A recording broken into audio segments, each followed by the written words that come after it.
ഒരു നിമിഷം പ്രാർത്ഥിക്കാം.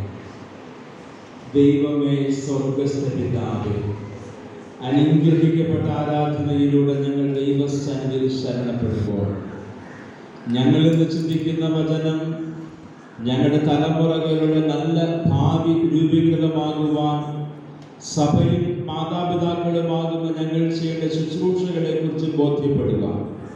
അവിടുത്തെ പരിശുദ്ധാത്മാവിനാൽ സഹായിക്കണമേ. തലമുറകളെ അനുഗ്രഹിക്കണമേ, സഭയെ അനുഗ്രഹിക്കണമേ.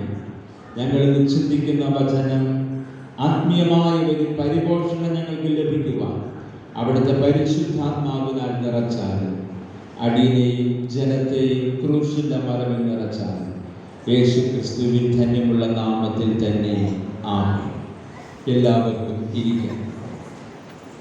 ദൈവത്തിൻ്റെ അതിപരിശുദ്ധ നാമം വാഴ്ത്തപ്പെടുമാറാകട്ടെ. ഏറ്റവും അനുഗ്രഹീതമായ ഈ പരിശുദ്ധ ആരാധനയിലൂടെ സർവശക്തനായ ദൈവത്തെ ആരാധിക്കുവാൻ, ദൈവസന്നിധിയിൽ ഒരൽപ്പം ഇരിക്കുവാൻ, ദൈവവചനം ചിന്തിക്കുവാൻ ദൈവം നമ്മെ ശക്തീകരിച്ച വിധങ്ങളെ ഓർത്ത് നന്ദിയോടെ നമുക്ക് ദൈവത്തിന് സ്തോത്രം കരയറ്റാം. പ്രിയമുള്ളവരെ, വീണ്ടും ഒരു അധ്യയന വർഷം നാളെ ആരംഭിക്കുകയാണ്.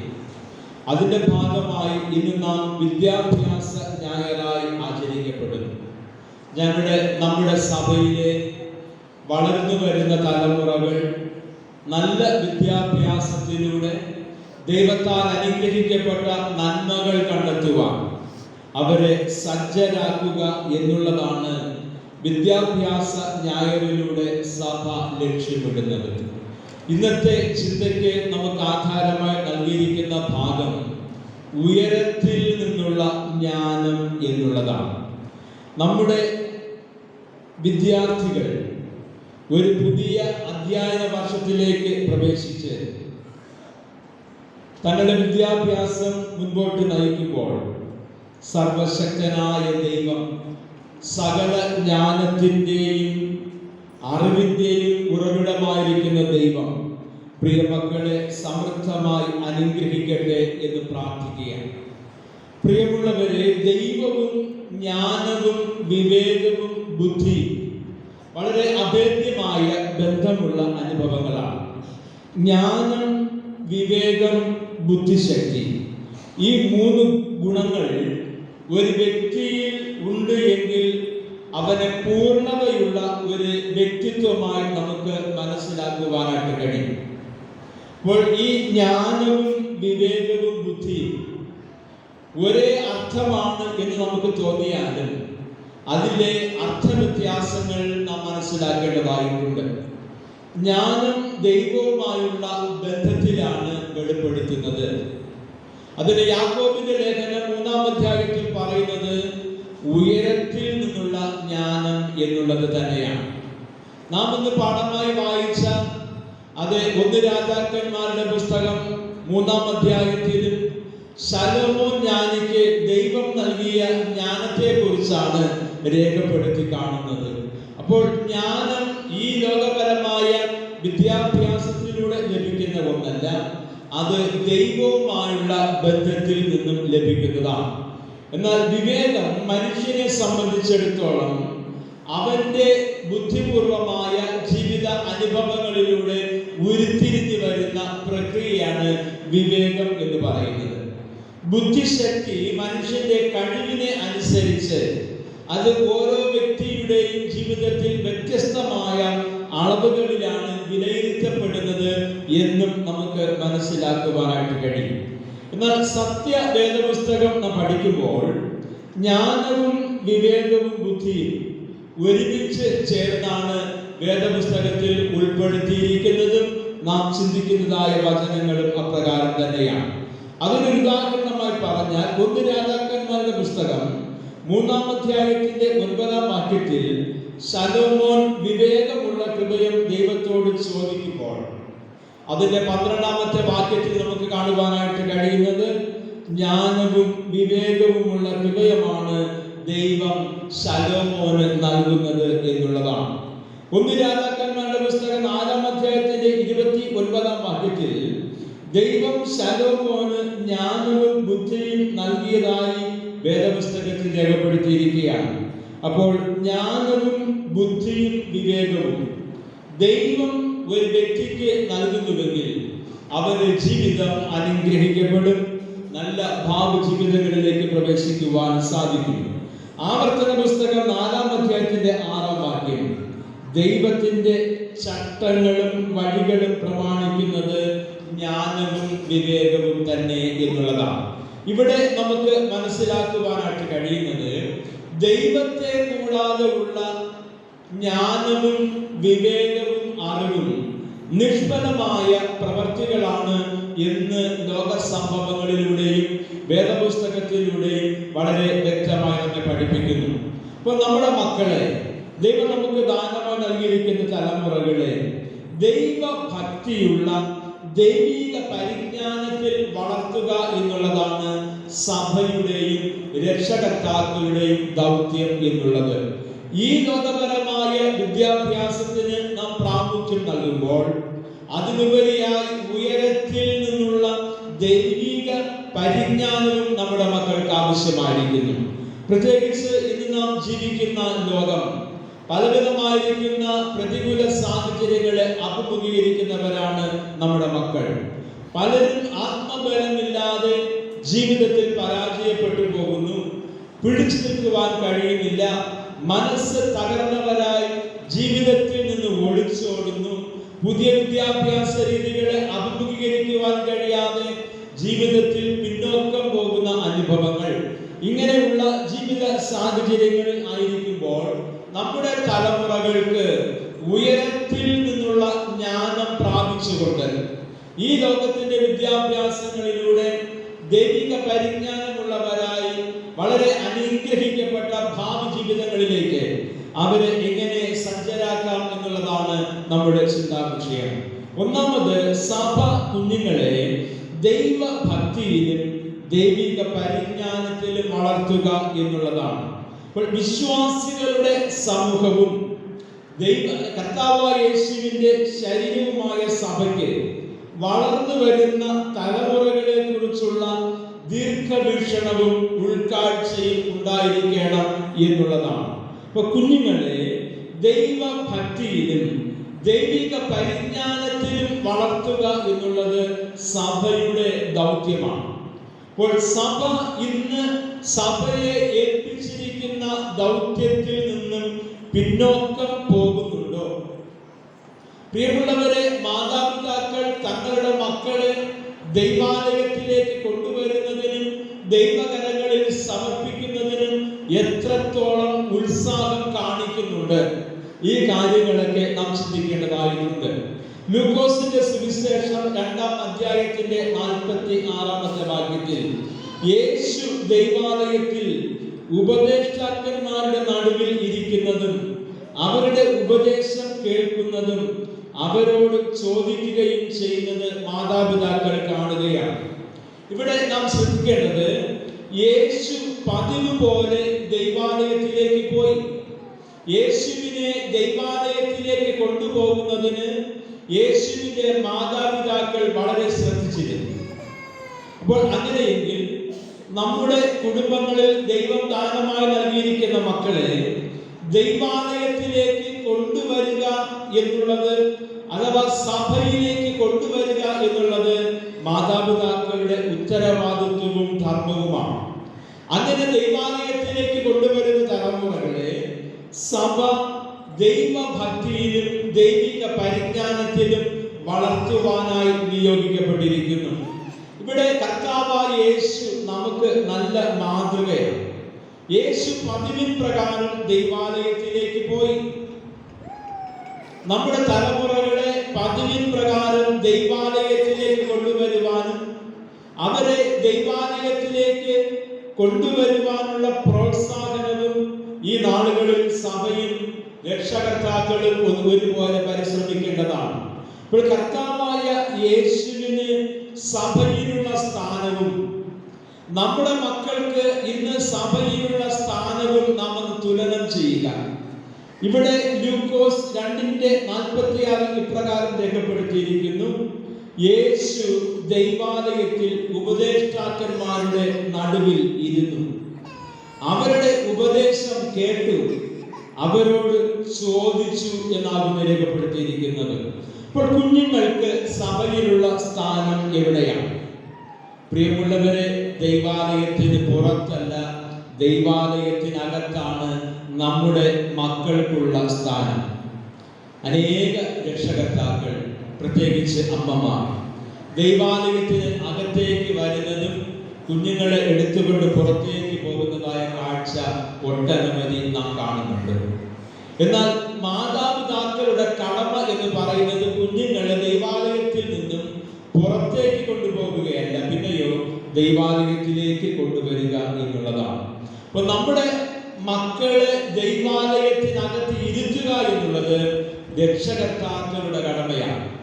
കുഞ്ഞുങ്ങളെ ദൈവസന്നിധിയിൽ നിങ്ങൾ ഇരുത്തുന്നുവെങ്കിൽ അവർ ദൈവഭക്തിയിലും ദൈവിക പരിജ്ഞാനത്തിലും വളരും.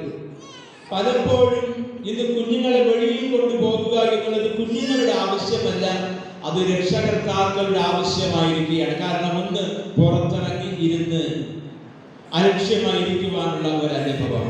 എന്നാൽ നമ്മുടെ മക്കളെ നാം എപ്രകാരം ശീലിപ്പിക്കുന്നുവോ അതിനനുസരിച്ച് നമ്മുടെ മക്കൾ ശീലിക്കും. പ്രിയമുള്ളവരെ, നമുക്കറിയാം, നാം എല്ലാവരും നായ്ക്കുട്ടികളെ വളർത്തുന്നവരാണ്. ചെറുപ്പത്തിലെ അവയെ കെട്ടിയിട്ട് പഠിപ്പിക്കേണ്ടത് പഠിപ്പിച്ച് വളർത്തിയാൽ അത് നല്ല ശീലത്തിൽ വളരും.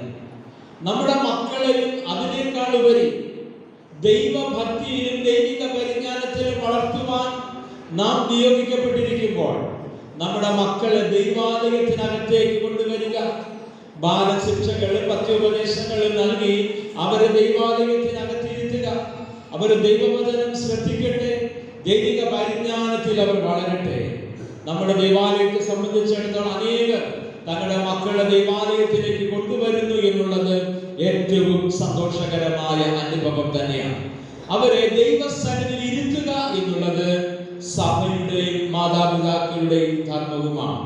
ഇവിടെ കർത്താവായ യേശു ദൈവാലയത്തിനകത്താണ് ഇരിക്കുന്നത്. മാത്രവുമല്ല, യേശു ഇരിക്കുന്നതോ ഉപദേഷ്ടാക്കന്മാരുടെ നടുവിലാണ്. അപ്പോൾ യേശുവിന്റെ ഇരിപ്പിടം ദൈവാലയത്തിനകത്തും ഉപദേഷ്ടാക്കന്മാരുടെ നടുക്കുമാണ്.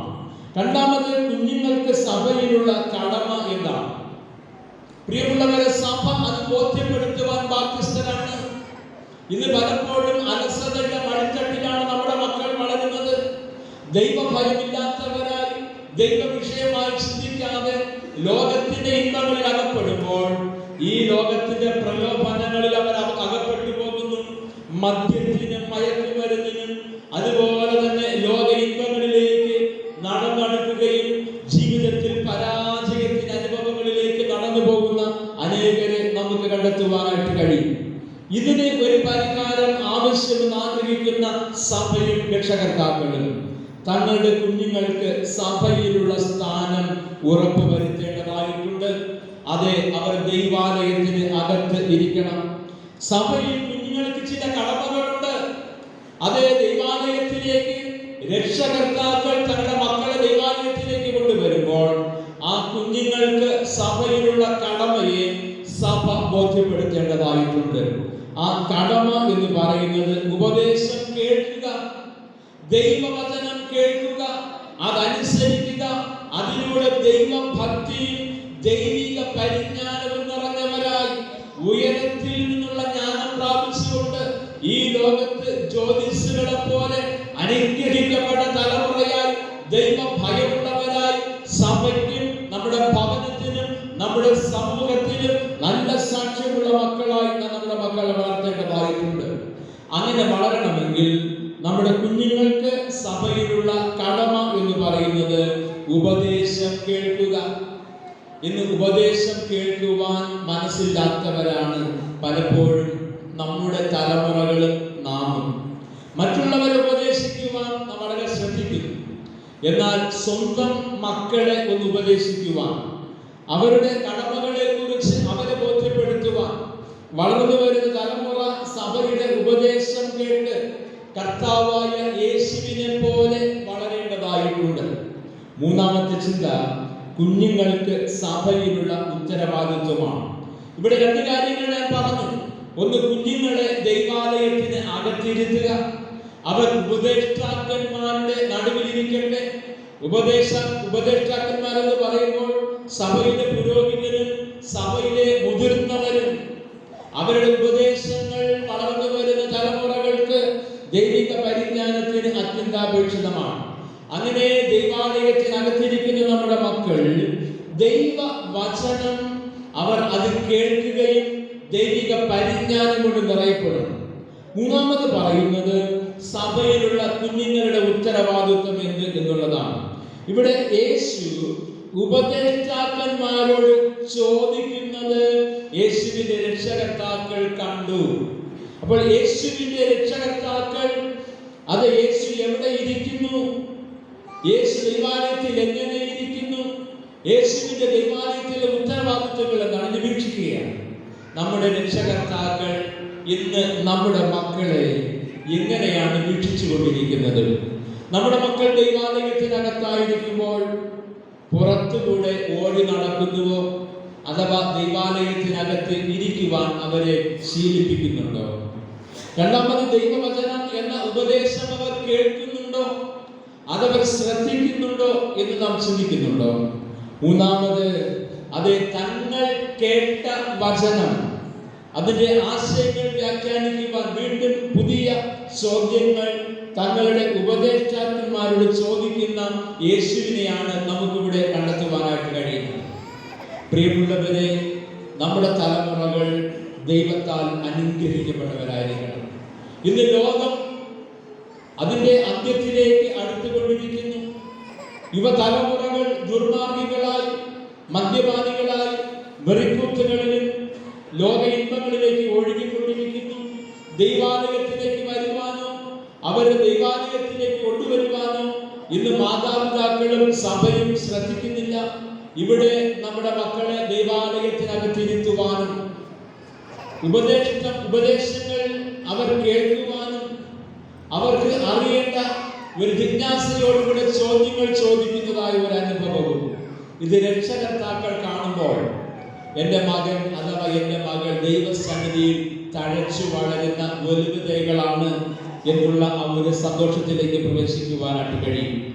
പലപ്പോഴും ആരാധന ആലയത്തിന്റെ സ്വാധീനവും ന്യായപ്രമാണത്തിലൂടെ ലഭിച്ച ഉൾക്കാഴ്ചയും തിരിച്ചറിവുകളും കർത്താവായ യേശുവിനെ പരിജ്ഞാനത്തിലും ദൈവഭക്തിയിലും വളരുന്നതിന് സഹായിച്ചു എന്ന് നമുക്ക് മനസ്സിലാക്കുവാനായിട്ട് സാധിക്കും. അതുപോലെ തന്നെയാണ് പ്രിയമുള്ളവരെ നമ്മുടെ തലമുറകളെയും ആരാധന ആലയം നമ്മുടെ തലമുറകളെ സ്വാധീനിക്കണം. ആരാധന ആലയത്തിലൂടെ കേൾക്കുന്ന ദൈവവചനം അഥവാ ന്യായപ്രമാണം നമ്മുടെ മക്കൾ അനുസരിക്കണം. അതിലൂടെ ലഭിക്കുന്ന ഉൾക്കാഴ്ചകളും ജീവിത വിശുദ്ധിയും ദൈവിക പരിജ്ഞാനവും അവരെ ദൈവഭക്തിയുള്ള പരിജ്ഞാനമുള്ള മക്കളായി വളരുവാൻ അവരെ സഹായിക്കണം എന്നുള്ളതാണ്. അപ്പോൾ നമ്മുടെ കടമകൾ, നമ്മുടെ സഭ നമ്മുടെ തലമുറകളെ ദൈവഭയത്തിലും ദൈവിക പരിജ്ഞാനത്തിലും വളർത്തുക എന്നുള്ളത് തന്നെയാണ്. നമ്മുടെ കുഞ്ഞുങ്ങളുടെ ജീവിതം ദൈവത്താൽ അനുഗ്രഹിക്കപ്പെടണമെങ്കിൽ സഭയുടെ ശുശ്രൂഷ സഭ നിർവഹിക്കേണ്ടതായിട്ടുണ്ട്. രണ്ടാമത്തെ ചിന്ത, സഭ കുഞ്ഞുങ്ങൾക്ക് ആത്മബലം നൽകി വളർത്തുക എന്നുള്ളതാണ്. ആത്മബലം ഇന്ന് പലപ്പോഴും വളർന്നു വരുന്ന തലമുറകൾ വളരെ ഭയാശങ്കയോടുകൂടെ ഉൾക്കരുത്തില്ലാതെ ജീവിതത്തെ അഭിമുഖീകരിക്കുന്നവരാണ്.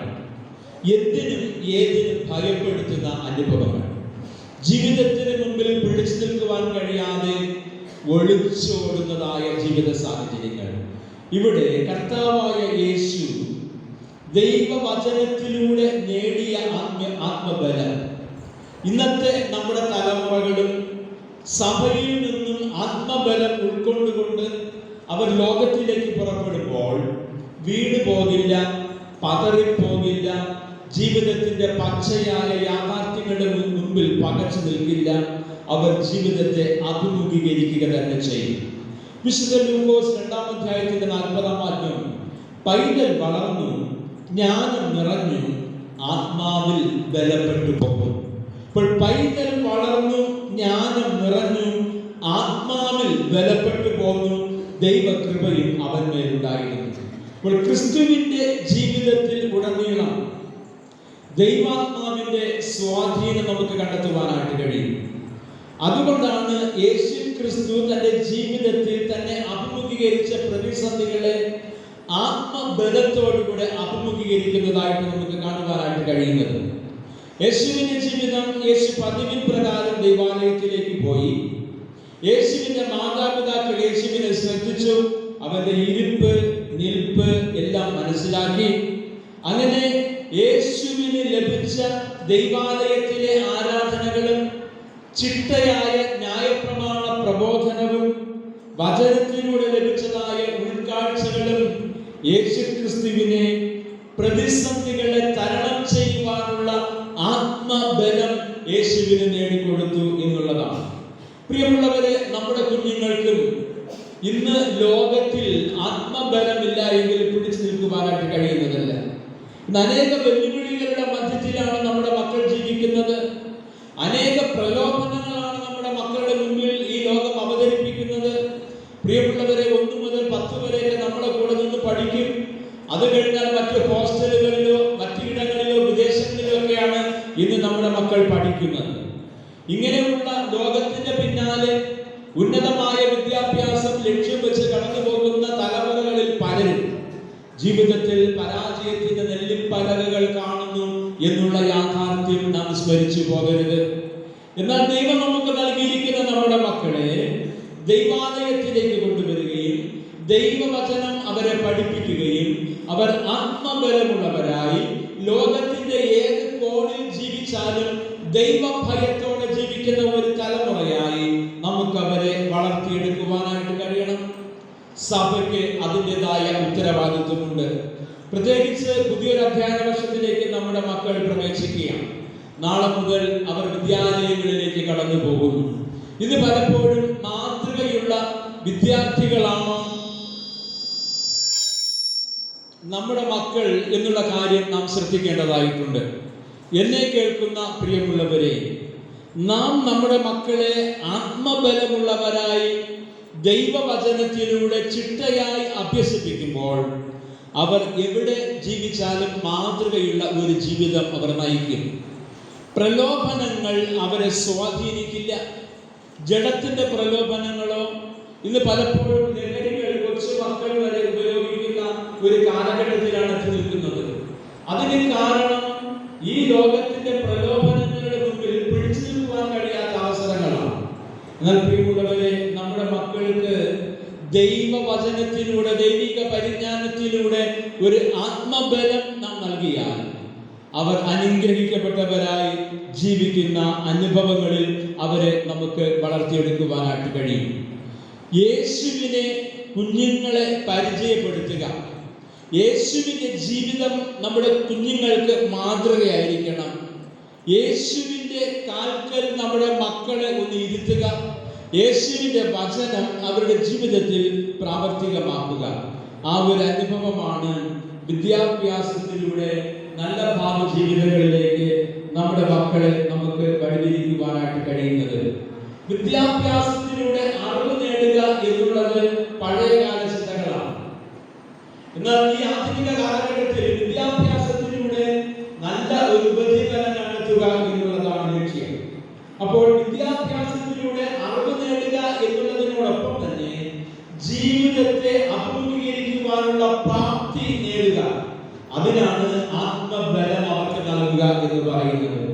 ഇന്ന് വിവര സാങ്കേതിക വിദ്യ ലോകത്തിന്റെ കേന്ദ്രമാകുകയും ജ്ഞാനസമ്പാദനം മത്സരമാകുകയും ചെയ്യുന്ന ഈ കാലഘട്ടത്തിൽ നമ്മുടെ മക്കൾ പഠിച്ച് നല്ല ഭാവി ജീവിതങ്ങൾ കണ്ടെത്തുവാനാണ് എല്ലാ മാതാപിതാക്കളും ആഗ്രഹിക്കുന്നത്. അങ്ങനെ ആഗ്രഹിക്കുന്ന മാതാപിതാക്കൾ തങ്ങളുടെ മക്കളെ ആത്മബലമുള്ളവരായി വളർത്തുക. അങ്ങനെ ആത്മബലമുള്ളവരാകണമെങ്കിൽ ദൈവാലയ ആരാധനകളിലൂടെ, സംഘടനകളുടെ ചിട്ടയായ പഠനങ്ങളിലൂടെ ദൈവവചനവും ന്യായപ്രമാണവും അവർ പഠിച്ച് ജീവിത മൂല്യങ്ങൾ കാത്തു സൂക്ഷിച്ച് ജീവിതത്തിന് മുമ്പിൽ പതറിപ്പോകാതെ സധൈര്യത്തോടെ ജീവിതത്തെ അഭിമുഖീകരിക്കുന്ന ആത്മബലമുള്ള തലമുറയെ വളർത്തിയെടുക്കുവാൻ സഭ പ്രതിജ്ഞാബദ്ധമാണ്. മൂന്നാമത് നമുക്കിവിടെ മനസ്സിലാക്കുവാനായിട്ട് കഴിയുന്നത്, മാതാപിതാക്കൾ കുഞ്ഞുങ്ങളെ ദൈവത്തോടും മനുഷ്യരോടുമുള്ള ബന്ധത്തിൽ വളർത്തുക. ഇന്ന് ഈ കാലഘട്ടം എല്ലാവരും അവനവനിലേക്ക് ചുരുങ്ങുകയാണ്. പ്രിയമുള്ളവരെ, നാം ഒന്ന് ചിന്തിക്കണം. ഇന്ന് ഭർത്താവായാലും ഭാര്യയായാലും മക്കളായാലും എല്ലാവരും അവനവനിലേക്ക് മാത്രം ചുരുങ്ങിപ്പോകുന്നു. ഈ അടുത്ത കാലത്ത് ഞങ്ങൾ കുടുംബമായി ഒരു റെസ്റ്റോറൻറ്റിലേക്ക് കടന്നുപോയി. ചുറ്റുമിരുന്നവരെയൊക്കെ ഞാൻ സൂക്ഷിച്ചു. വളരെ ധനാഢ്യരായ ഒരു ഭാര്യയും ഭർത്താവും ഞങ്ങൾ അടുത്ത ടേബിളിൽ ഇരിക്കുകയായിരുന്നു. രണ്ടുപേരുടെ കയ്യിൽ മൊബൈലുണ്ട്. വന്നിരുന്ന സമയം മുതലേ അവനവൻ്റെ മൊബൈലിലേക്ക് മാത്രം തല താഴ്ത്തിയിരുന്ന് ഇങ്ങനെ മൊബൈലിൽ ഇങ്ങനെ തോണ്ടി കളിച്ചുകൊണ്ടിരിക്കുകയാണ്. വെയിറ്റർ കടന്നു വന്നപ്പോൾ അദ്ദേഹം ആവശ്യമുള്ളതെല്ലാം പറഞ്ഞു. തുടർന്ന് വീണ്ടും മൊബൈലിലേക്ക് തൻ്റെ തല താഴ്ത്തി. ഭക്ഷണം കൊണ്ടുവച്ചു, കഴിച്ചു, രണ്ടുപേരും എഴുന്നേറ്റ് പോയി. ആ സമയത്തിനിടയ്ക്ക് ഒരു നിമിഷം പോലും ആ ഭാര്യയോ ഭർത്താവോ പരസ്പരം നോക്കുകയോ ഒരു വാക്ക് സംസാരിക്കുകയോ ചെയ്തില്ല. ഇതല്ലയോ ഇന്ന് നമ്മുടെ ഭവനങ്ങളിലും സംഭവിച്ചുകൊണ്ടിരിക്കുന്നത്? ഇന്ന് പരസ്പരമുള്ള സ്നേഹബന്ധങ്ങൾ നഷ്ടപ്പെട്ടിരിക്കുന്നു. മനസ്സ് തുറന്ന് സംസാരിക്കുവാനായിട്ട് കഴിയുന്നില്ല. അവനവന്റെ ജീവിതത്തിലേക്ക് മാത്രം നോക്കുന്നു. അത് കുടുംബത്തിലെ മറ്റുള്ളവരുടെ ആവശ്യങ്ങളോ അവരുമായുള്ള ഒരു സംവാദമോ ചർച്ചകളോ കുടുംബ പ്രാർത്ഥനകളോ ദൈവവുമായുള്ള ബന്ധമോ ഒക്കെ നഷ്ടപ്പെട്ടിരിക്കുകയാണ്. ഇന്ന് പലപ്പോഴും നാം ചിന്തിക്കണം, നമ്മുടെ മക്കൾ ഏകദേശം ഒരു 6 മണിയാകുമ്പോൾ നമ്മുടെ ഭവനത്തിൽ നിന്ന് പുറപ്പെടും. ഒരു 5 മണിക്കൊക്കെ മാതാപിതാക്കൾ അവരെ ഉണർത്തുന്നു.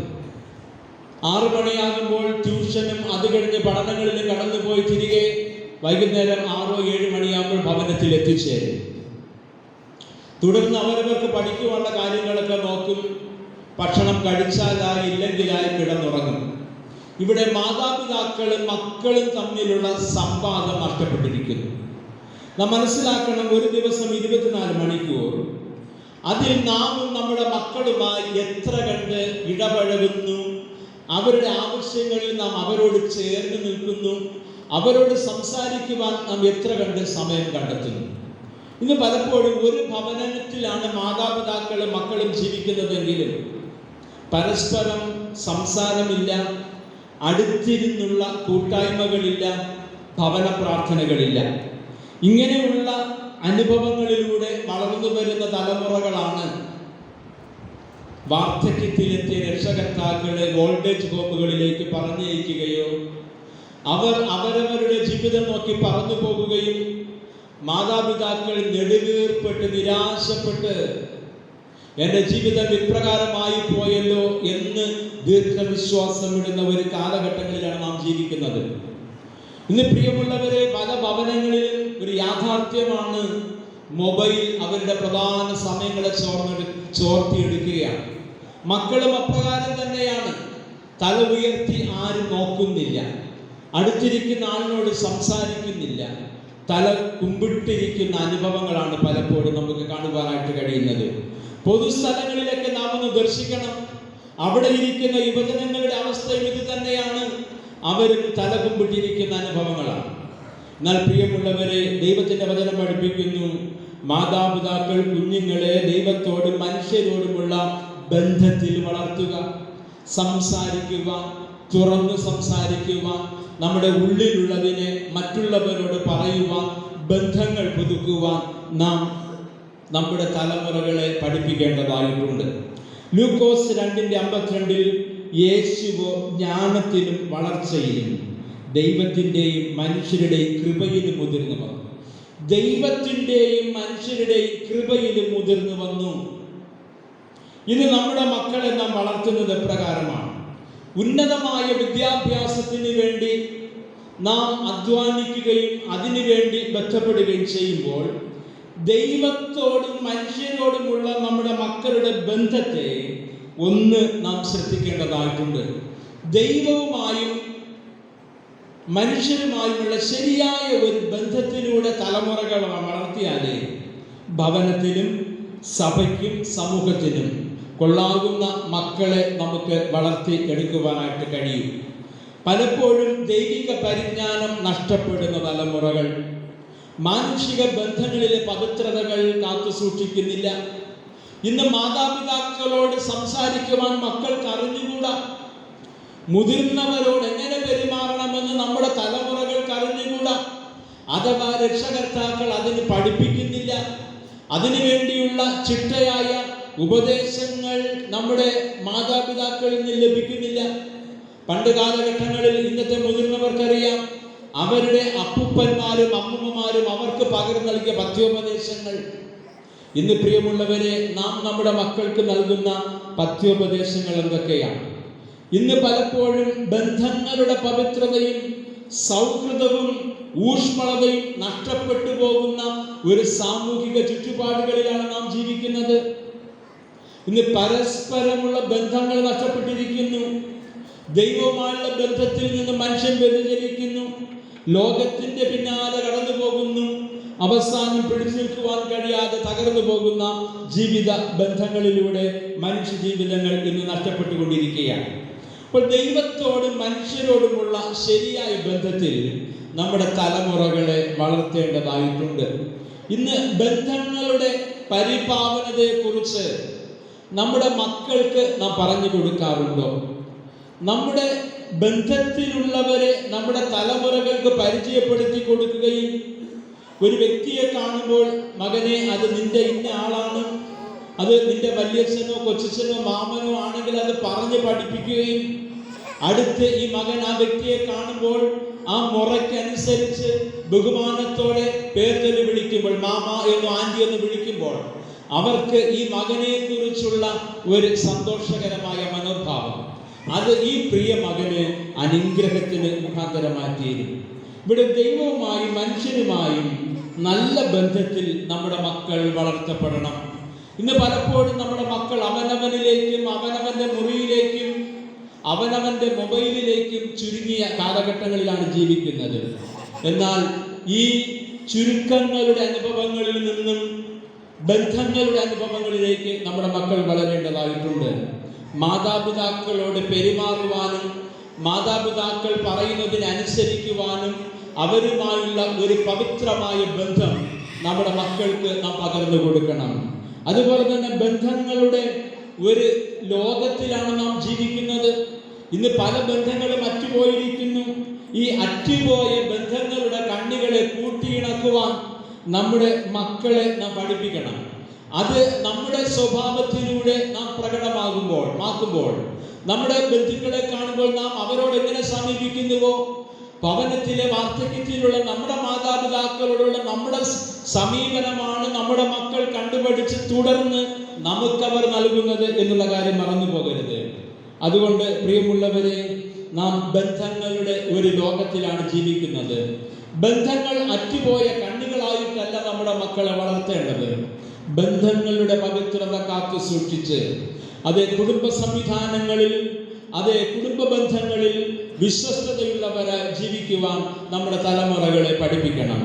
ഇന്ന് പലപ്പോഴും ഭവനത്തിൽ മുതിർന്നവർ കടന്നു വരുമ്പോൾ നമ്മുടെ മക്കൾ ഇരിപ്പിടങ്ങളിൽ നിന്ന് ഒന്ന് അനങ്ങുവാൻ പോലും ശ്രമിക്കാറില്ല. പലപ്പോഴും കാൽ മുകളിലോട്ട് കയറ്റിയിട്ട് ഇരിക്കുന്ന അനുഭവങ്ങളാണ്. ഇത് ഇന്ന് ആൺകുട്ടികളെക്കാൾ കൂടുതൽ ഈ പ്രവണത പെൺകുട്ടികളിലാണ് കണ്ടുവരുന്നത്. അതുകൊണ്ട് എന്നെ കേൾക്കുന്ന പ്രിയമുള്ളവരെ, നല്ല സ്വഭാവമുള്ള, നല്ല ഒരു പൈതൃകമുള്ള നമ്മുടെ ഭാരത സംസ്കാരത്തിൻ്റെ ആ ഒരു അതുല്യത മനസ്സിലാക്കിക്കൊണ്ട് അനുഗ്രഹിക്കപ്പെട്ട തലമുറയായി നമ്മുടെ മക്കളെ നാം വളർത്തേണ്ടതായിട്ടുണ്ട്. ദൈവാലയത്തിലേക്ക് കടന്നു വരുമ്പോൾ ദൈവ ഭയമുള്ളവരായി കടന്നു വരണം. പ്രിയമുള്ളവർ, ഞാനിത് പറയുമ്പോൾ ഞാൻ നമ്മുടെ ദൈവാലയത്തിലെ സ്ത്രീജനങ്ങളിലേക്ക് എൻ്റെ കണ്ണുകളെ ഒന്ന് അവരിലേക്ക് ഞാൻ പായിക്കുകയാണ്. കാരണം വേദപുസ്തകം പഠിപ്പിക്കുന്നത് ദൈവാലയത്തിലേക്ക് കടന്നു വരുന്ന സ്ത്രീകൾ തലയിൽ ശിരോവസ്ത്രം ധരിച്ചിരിക്കണമെന്നുള്ളതാണ്. നമ്മുടെ ദൈവാലയത്തിലെ എത്ര സ്ത്രീകൾ അത് അനുസരിക്കുന്നു? പ്രിയമുള്ളവരെ, ദൈവാലയത്തിലേക്ക് കടന്നു വരുമ്പോൾ ദൈവ ഭയമുള്ളവരായി ദൈവാലയത്തിലേക്ക് കടന്നു വരണം. ദൈവഭയമാണ് നമ്മുടെ ജീവിതത്തെ അനുഗ്രഹീതമായ അനുഭവത്തിലേക്ക് വഴി നടത്തുന്നത്. നമ്മുടെ തലമുറകൾ ദൈവാലയത്തിനകത്ത് പ്രവേശിക്കുമ്പോൾ ഒന്ന് വിനയത്തോടും ദൈവഭയത്തോടും കൂടെ ദൈവാലയത്തിലേക്ക് കടന്നു വരണം. നമ്മുടെ തലമുറകളെ രക്ഷകർത്താക്കൾ സ്നേഹത്തിൻ്റെ വേലിക്കെട്ടിൽ സംരക്ഷിക്കപ്പെടേണ്ടതാണ്. സ്നേഹത്തിൻ്റെ വേലിക്കെട്ടിൽ സംരക്ഷിക്കേണ്ടവരാണ് നമ്മുടെ മക്കൾ. സ്നേഹം പ്രകടിപ്പിക്കുന്ന ഉത്തമ കൂട്ടുകാരായി തീരണം രക്ഷകർത്താക്കൾ. നമ്മുടെ മക്കൾക്ക് നാം സ്നേഹം നൽകിയില്ല എങ്കിൽ സ്നേഹം തേടി കടന്നു പോകുന്ന തലമുറകളുടെ ഒരു കാലഘട്ടത്തിലാണ് ഞാനും നിങ്ങളും ജീവിക്കുന്നത് എന്ന ബോധ്യം നമുക്ക് വേണം. ഇന്ന് സമൂഹത്തിന്റെ വിവിധ ഭാഗങ്ങളിൽ സ്നേഹത്തിന്റെ മേൻപൊടിയും ചേർത്ത് ചതിയുടെ വൻകുഴികൾ നമ്മുടെ മക്കളെ കാത്തിരിക്കുന്നു. രക്ഷകർത്താക്കൾ മറന്നു പോകരുത്. പ്രിയമുള്ളവരെ, ഇവിടെ നമ്മുടെ മക്കളെ നാം സ്നേഹിക്കുന്നുവെങ്കിൽ, നമ്മുടെ മാറോട് ചേർത്ത് അവരെ സ്നേഹിച്ച് സ്നേഹത്തിന്റെ വേലിക്കെട്ടിൽ അവരെ സംരക്ഷിക്കുന്നുവെങ്കിൽ, ലോകത്തിൽ പതിയിരിക്കുന്ന സ്നേഹത്തിന്റെ ചതിക്കുഴികളിൽ അവർ വീഴില്ല. ഇന്ന് പലപ്പോഴും നമ്മുടെ തലമുറകൾ മാതാപിതാക്കളുടെ ഇഷ്ടത്തിനനുസരിച്ചുള്ള വിവാഹങ്ങളിലല്ല ചെന്നുപെടുന്നത്. പ്രിയമുള്ളവരെ, ഒരു കുഞ്ഞിന് ജന്മം നൽകി വളർത്തി നല്ല വിദ്യാഭ്യാസത്തിലൂടെ മാതാപിതാക്കൾ തങ്ങളുടെ ഒരു ജീവിതകാലം മുഴുവനും അധ്വാനിച്ച് സമ്പാദിച്ച സമ്പത്തുകൾ അവർക്ക് നൽകുമ്പോൾ ആ മാതാപിതാക്കൾക്ക് ചില ഉത്തരവാദിത്വങ്ങളുണ്ട്. എൻ്റെ കുഞ്ഞിന്, എൻ്റെ മകൾക്ക്, എൻ്റെ മകന് നല്ലൊരു കുടുംബജീവിതം, അത് മാതാവിൻ്റെയും പിതാവിൻ്റെയും കൂടെ ഉത്തരവാദിത്വമാണ്. അത് നിർവഹിക്കുവാനും നമ്മുടെ തലമുറകൾ അവർക്ക് അവസരം കൊടുക്കണം. അതേ സ്നേഹം പ്രകടിപ്പിക്കുന്ന ഉത്തമ സുഹൃത്തുക്കളായിരിക്കണം മാതാപിതാക്കൾ. ഇങ്ങനെ സ്നേഹം പ്രകടിപ്പിക്കുമ്പോഴും അവരെ പഥ്യോപദേശത്തിലും ശിക്ഷണത്തിലും വളർത്തുവാനും രക്ഷകർത്താക്കൾ കഴിയണം.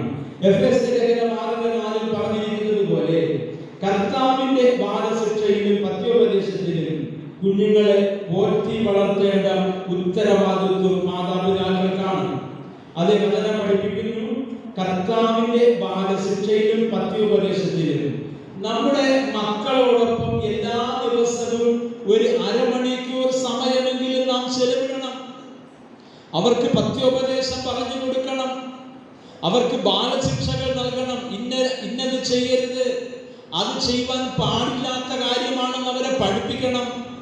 അങ്ങനെ പഥ്യോപദേശത്തിലും ബാലശിക്ഷയിലും വളർത്തേണ്ടത് രക്ഷകർത്താവിന്റെ കടമയാണ്. ആവർത്തനം 6:6-7 വാക്യങ്ങൾ യഹോവയുടെ കൽപ്പനകൾ മക്കൾക്ക് ഉപദേശിച്ചു കൊടുക്കേണ്ട ആവശ്യകതയെ കുറിച്ചാണ് അവിടെ പറയുന്നത്. ഇന്ന് എത്ര രക്ഷകർത്താക്കൾ ദൈവവചനം തങ്ങളുടെ മക്കളെ പഠിപ്പിക്കുന്നു. അത് ദൈവം ന്യായപ്രമാണത്തിൽ രാപ്പകൽ ധ്യാനിക്കുന്ന മനുഷ്യൻ ഭാഗ്യവാൻ. അവൻ ആറ്റരികത്ത് നട്ടിരിക്കുന്നതും തക്കകാലത്ത് ഫലം കായ്ക്കുന്നതും ഇല വാടാത്തതുമായ വൃക്ഷം പോലെ ഇരിക്കും. നമ്മുടെ മക്കൾ ഇല വാടാത്ത വൃക്ഷം പോലെ പച്ചയായി നിൽക്കണമെങ്കിൽ അവന് പഥ്യോപദേശവും ബാലശിക്ഷയും ദൈവവചനത്തിലുള്ള ഉപദേശവും ആവശ്യമായിരിക്കുന്നു. 2 തിമോഥെയോസ് 1:5 തിമോഥെയോസിനെ കുറിച്ച് പറയുന്നത്, നിന്റെ അമ്മയിലും അമ്മുമ്മയിലും കണ്ട വിശ്വാസമാണ് നിന്നിലുമുള്ളത്. അതേ മാതാപിതാക്കളെ, നമ്മിലുള്ള വിശ്വാസമാണ് നമ്മുടെ മക്കൾ ആർജിക്കുന്നത്. നാം ദൈവത്തിൽ എത്ര കണ്ട് ആശ്രയിക്കുന്നുവോ അതിനനുസരിച്ച് നമ്മുടെ തലമുറകളും ദൈവത്തിൽ ആശ്രയിക്കും. നമുക്കറിയാമല്ലോ, പിതാക്കന്മാർ മദ്യപിച്ച് മതോന്മത്തന്മാരായി വന്നിരുന്നിട്ട് മക്കളെ പാട്ടുപാടി പ്രാർത്ഥിക്കുമെന്ന് പറയുന്ന അനേക കുടുംബങ്ങൾ പണ്ടുകാലങ്ങളിൽ ഉണ്ടായിരുന്നു. ഇന്ന് അവരുടെ എണ്ണം കുറഞ്ഞെങ്കിലും ഇന്നും ഇല്ലാതില്ല. ഇവിടെ നാം മനസ്സിലാക്കണം, മാതാപിതാക്കളിലുള്ള വിശ്വാസമാണ് മക്കളിലേക്ക് പകരപ്പെടുന്നത് എന്നുള്ളതാണ്. അപ്പോൾ ആരാധനയുടെയും പ്രാർത്ഥനയുടെയും ബൈബിൾ പഠനത്തിലൂടെയും നമ്മുടെ ഭവനങ്ങളിലൂടെ അനുഗ്രഹിക്കപ്പെട്ട ഒരു തലമുറയെ നമുക്ക് വളർത്തി എടുക്കുവാനായിട്ട് കഴിയണം. പ്രിയമുള്ളവരെ, നമ്മുടെ മക്കൾ പുതിയ ഒരു അധ്യയന വർഷത്തിലേക്ക് പ്രവേശിക്കുകയാണ്. ഇത് പാറമേൽ അടിസ്ഥാനമുള്ള ബുദ്ധിയുള്ള മനുഷ്യനെ പോലെ നമ്മുടെ തലമുറകളെ വളർത്തിയെടുക്കണമെങ്കിൽ അവരെ പഥ്യോപദേശത്തിലും ദൈവഭയത്തിലും ദൈവാലയവുമായുള്ള ആത്മീയ ബന്ധത്തിലും ദൈവവുമായുള്ള ആത്മബലത്തിലും മാതാപിതാക്കളും മക്കളും തമ്മിലുള്ള ബന്ധത്തിന്റെ പവിത്രത കാത്തു സൂക്ഷിച്ചും അനുഗ്രഹിക്കപ്പെട്ട ഒരു തലമുറയെ വളർത്തിയെടുക്കുവാൻ ദൈവം തന്റെ പരിശുദ്ധാത്മാവിനാൽ നമ്മെ ഓരോരുത്തരെയും വഴി നടത്തുമാറാകട്ടെ. ആമേൻ.